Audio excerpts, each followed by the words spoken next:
नमस्कार साथियों, एक बार फिर से आप सभी का स्वागत है। देखिए, मुद्दा तो जो है 40-50% का, उस पर तो हम बात करते ही रहते हैं, मगर हमें ये नहीं पता कि हमारे मुद्दे आखिर क्या हैं। तो आज हम बात करेंगे हमारे जो मुद्दे हैं उन पर। हमारे सर जितेंद्र पंडोली जी, जो कि हमारे मेन ग्रुप को लीड कर रहे हैं, और मैं उनका बहुत बहुत शुक्रिया अदा करना चाहता हूँ, क्योंकि वो हमें इतना मोटिवेट करते हैं और उन्हें देखकर हमें लगता है कि यार, हमें बहुत तेज़ी के साथ कदम बढ़ाने चाहिए।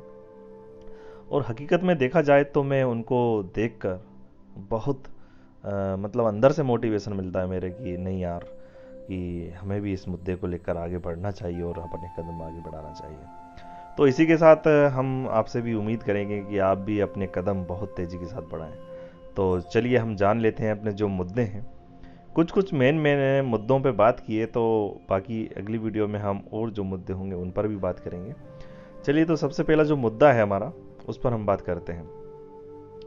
देखिए, आपको पता होगा, जैसा कि आप सभी को ज्ञात है कि जो मेंस में है वो 40-50 चल रहा है और प्री में 50-60 चल रहा है। तो इतना एक देखा जाए कि फिर जो परीक्षा है, इसमें दोहरा मापदंड क्यों, है ना? इतना अगर दोनों को रखना है तो सेम रखो। वैसे तो देखा जाए तो एक ही पेपर है ना, ठीक है। और एक चीज़ और हो रही है कि अगर आपको मैं एक एग्जांपल के तौर पे आपकी स्क्रीन पर एक मैंने इमेज लगाई है, आप उसमें देखेंगे क्वेश्चन डिलीट होने पर कैसे मार्क्स दिए जाते हैं।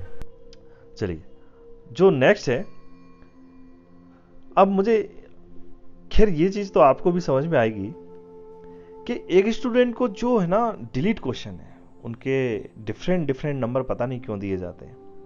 मान लीजिए आपने कुछ क्वेश्चन आपसे डिलीट हुआ है, या उसमें कुछ मिस्टेक थी, आपने उसको डिलीट किया है, तो आप उसको एक ही स्टूडेंट को डिफरेंट डिफरेंट नंबर क्यों दे रहे हैं? तो ये भी हमारी एक मांग का हिस्सा है।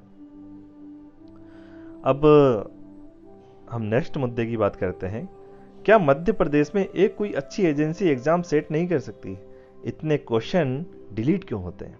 ये भी हमारा एक मुद्दे का हिस्सा है कि एक कोई सी एक ऐसी एजेंसी होना चाहिए जो एक एग्जाम पेपर जो है वो ऐसा सेट करे कि ना डिलीट क्वेश्चन ना हो। क्वेश्चन डिलीट ज़्यादा हो रहे हैं, क्या ऐसी कोई एजेंसी हमारे मध्य प्रदेश में नहीं है क्या? होगी, पता नहीं क्यों उन एजेंसी से कांटेक्ट नहीं किया जा रहा है। एक मध्य प्रदेश का एक युवा कब तक अत्याचार सहता रहेगा यार? कभी इतने फर्जीवाड़ा हो रहा है ना यार, कि मतलब एक युवा वर्ग है जो, वो कितना मतलब कितना ज़्यादा एक अत्याचार सह रहा है, उस पर ये भी एक हमारे मुद्दे का पॉइंट है। आपके पास युवाओं के लिए कोई घोषणा ही नहीं है यार। कब तक एक युवा अत्याचार सहता रहेगा? देखिए, बीजेपी का भी एक घोषणा पत्र आया था जो, जिसमें युवाओं की कोई बात ही नहीं थी। उसमें भी कोई युवा की बात नहीं कही गई, है ना? तो ये जो अत्याचार चल रहा है, कब तक? अब कांग्रेस का भी एक घोषणा पत्र आया, उसमें भी कोई युवा की बात नहीं की गई। इतना सारा अत्याचार, कितना सारा अत्याचार सहेगा इंसान युवा? एक बात बताऊं दोस्त, युवा चाहे ना तो मध्य प्रदेश में अपनी गवर्नमेंट बना सकता है। ये हकीकत है, आप यकीन नहीं मानेंगे, एक युवा अगर चाहे ना तो वो अपनी गवर्नमेंट बना सकता है। मैं पूछना चाहता हूँ कि मध्य प्रदेश के युवा इतना चुपचाप शांत क्यों बैठे हैं? इतना अत्याचार सहता रहा, इतना अत्याचार सहने के बाद भी आज युवा बैठा हुआ है, सो रहा है, आखिर क्यों?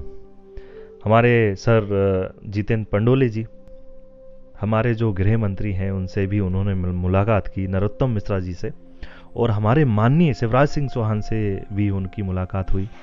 तो उनका इतना प्रयास, आखिर वो इतना प्रयास कर रहे हैं तो हमें भी थोड़ा सा आगे बढ़ के उस प्रयास में शामिल होना चाहिए। अगर हम ऐसा नहीं करेंगे तो मैं हकीकत बता रहा हूँ दोस्त, ये जो हमारी मेहनत है ना आज, ये जो हमारी मेहनत है, ये सिर्फ धरी की धरी रह जाएगी। तो इसलिए अभी भी मौका है, जागो, उठो और हल्ला बोलो। 19 तारीख सभी को याद होना चाहिए। 19 तारीख को भीड़ इकट्ठी हो जाना चाहिए। तो इसी के साथ हमारा आज का वीडियो, मेरे को कुछ आपको मुद्दे बताने थे जो कि मैंने आपको स्क्रीन पर भी कुछ मुद्दे आपको दिख रहे होंगे। कुछ मुद्दों पे हमने बात कर ली है, कुछ मुद्दे आपको हम नेक्स्ट वीडियो में भी बताएंगे। तो ऐसे ही आज का वीडियो यहाँ पर समाप्त होता है। आपका बहुत बहुत शुक्रिया। जय हिंद, जय भारत।